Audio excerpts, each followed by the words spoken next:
Alcohol Falls, this is Adam. How may I help you? Yeah. My girlfriend, she just called your Sunoco.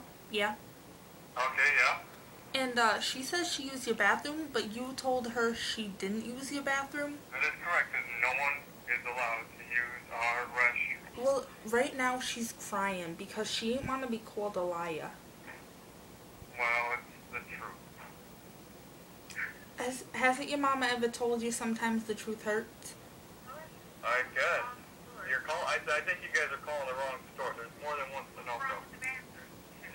Well, I don't know, but I don't know what happened. She left, she's got a night job on the corner, and sometimes she just leaves and she goes to the bathroom, and she came home and she was like, yo, this guy said I didn't use the bathroom, but I used the bathroom, and all I gotta say is, she probably used the bathroom, and you just don't remember, and you hurt her feelings by calling her a liar. Now, if my baby, she said she used the bathroom, then she used the bathroom. Even if she says, yo, I just took a shit on the ground, she took a shit on the ground.